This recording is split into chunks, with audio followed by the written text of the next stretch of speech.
down women with diluted dreams. Our hope for joy has been washed down the stream. I'm Robin Hawkins, and you're listening to Watered Down Women. Hoping to be free, found a new home in the cemetery. Small town America in 1976 was a time of innocence, patriotism, and hope. Our country, which was founded on the principles that all people were created equal and were born with the fundamental rights of liberty, free speech, freedom of religion, due process of law, and the freedom of assembly, was freely gathering in celebration of her 200th birthday. 45 years ago, life in the United States, at face value, seemed quite promising, and most families were optimistic about their futures. The minimum wage was $2.30 an hour, and the average household income was $16,000. Although home prices increased drastically from the previous decade, averaging around $14,000 for a new home in the mid-60s to around $43,000 by 1976. The American dream of owning a home was a goal many aspired to reach, and despite rising inflation, automobile advertisers, borrowing from President Herbert Hoover's campaign, "A Chicken in Every Pot," promised a car in every garage. With that year's two best-selling cars, the Ford Pinto and Chrysler Cordoba, selling for under $5,000, that dream seemed attainable as well. The mid-70s saw a surge in the area of electronics when two visionaries in their early 20s, both named Steve, sought to introduce a simple interface computer into every home and office, creating the company we know today as Apple. Disco was gearing up to be the dominant music scene force, and The $6 Million Man was a TV show that blended science fiction robotics with the human body. The series introduced the notion of the world's first bionic man, who was equipped with technological implants which provided him superhuman strength, vision, and speed. But what really had an impact on many Americans, especially males, was the story about a kind-hearted, hard-working character named Rocky, who proved that willpower, determination, and sheer human strength are all one needs to succeed in life. This heartwarming tale of a relatable underdog served as an inspiration for millions and motivated a generation of moviegoers to go the distance in all areas of life.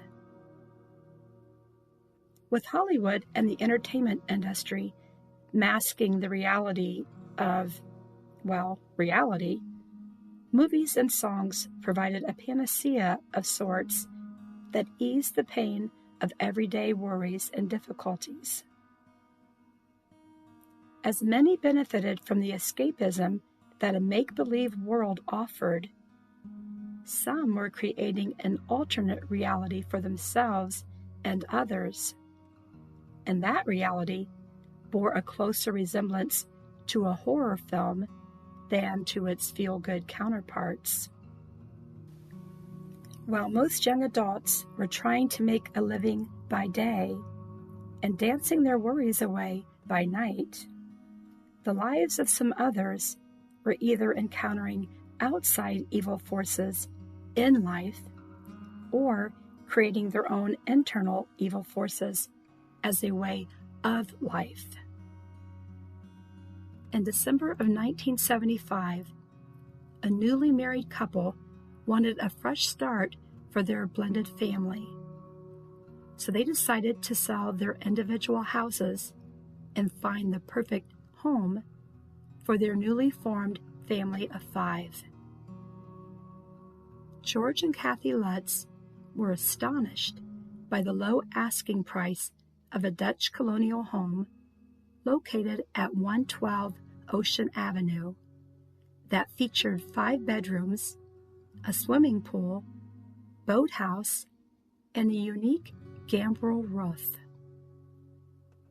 At the cost of $80,000, purchasing this breathtakingly beautiful home, which was situated along a canal, seemed like it was too good to be true. Well, there was a catch. During the home's inspection, the broker revealed the details of its grisly past and the reason why it had sat empty for over a year. On November 13, 1974, 23-year-old Ronald DeFeo Jr.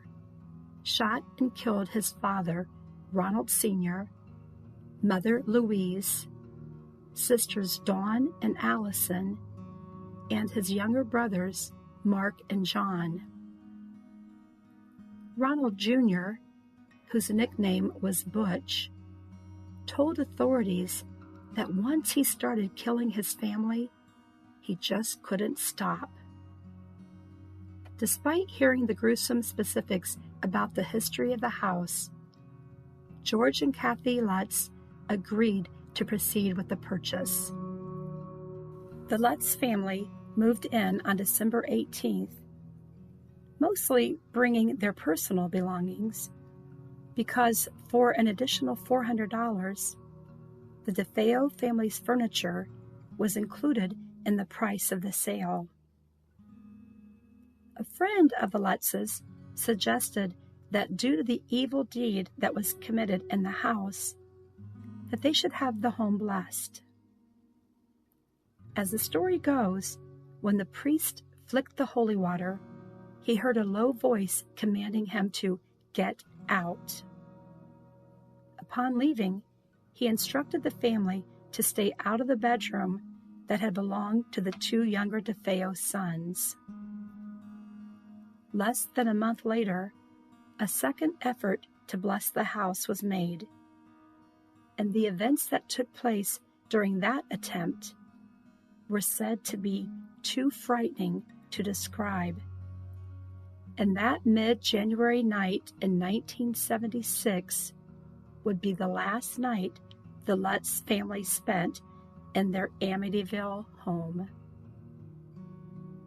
A few months later, on March 1st, and a little further south of the Long Island shoreline, in Bethesda, Maryland, a United States Foreign Service officer named William Bradford Bishop Jr.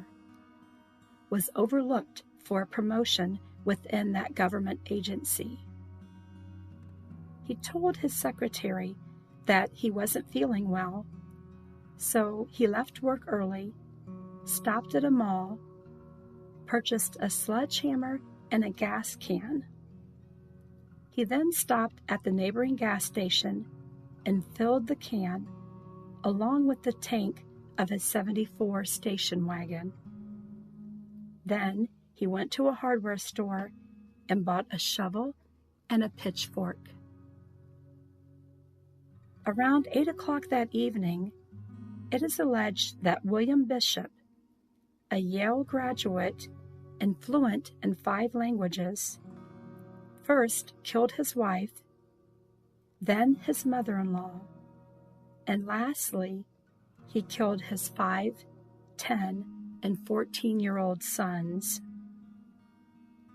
Authorities speculate that he placed the bodies inside the station wagon and drove 275 miles and burned the bodies near a North Carolina swamp. Over 1 week later, a neighbor of the Bishops contacted the police because the family hadn't been seen and no activity had been detected around their house for nearly 9 days. While inspecting the home, police discovered blood spatters on the front porch, hallway, bedrooms, and bathroom walls. Around that very same time, the remains of 5 burned bodies were discovered, and dental records proved them to be those of the Bishop family members. The following week, his 1974 station wagon was found abandoned at a Tennessee campground, and William Bishop has never been located or charged with the murders. And to this day, he remains on the FBI's most wanted list. The heinousness of the year 1976 didn't end with these acts of evil. During the 1970s, young David entered into a life of crime. His early interest was in petty theft, but he graduated to more serious crimes as he attempted to murder a woman by using a knife. After botching that attempt, he decided to forego knives as his weapon of choice, opting instead for the convenience of a handgun.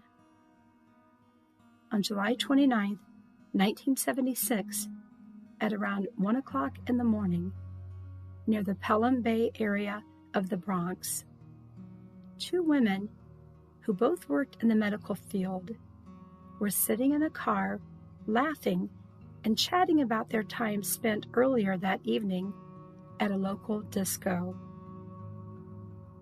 When Donna Lauria exited her friend's car, she was surprised by a man who had appeared seemingly out of nowhere. And as she exclaimed, "Now what is this?" she was instantly shot dead. Her friend Jody Valente was shot in the thigh. The assailant fired a 3rd round, missing Valente, and then he quickly fled. Lauria's death was the beginning of a year-long killing spree that left 6 people dead and 7 others injured, as David Richard Berkowitz, also known as the Son of Sam, terrorized New Yorkers and made international headlines.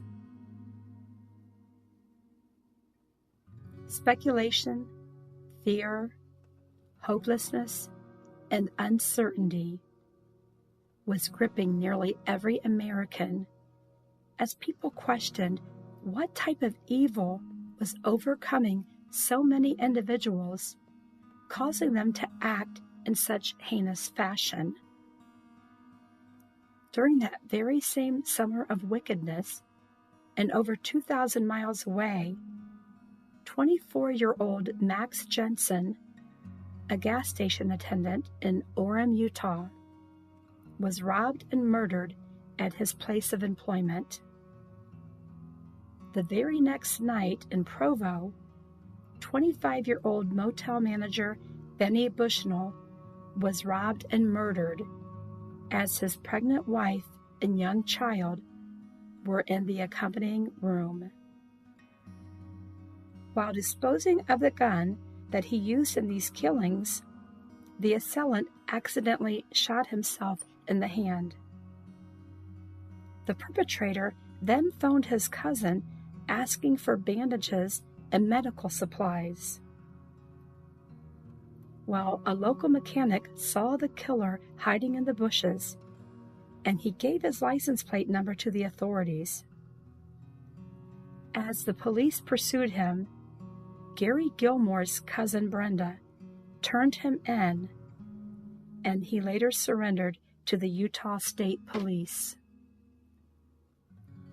After being tried, convicted, and due to its recent reinstatement, sentenced to death, Gary Gilmore's last words before facing the firing squad were, "Let's do it."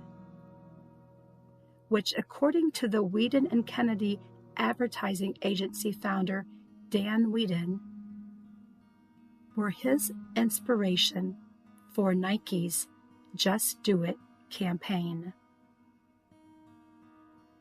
Was it sheer irony or divine intervention that persuaded the United States Supreme Court justices to determine on July 3, 1976, that the death penalty was not inhumane?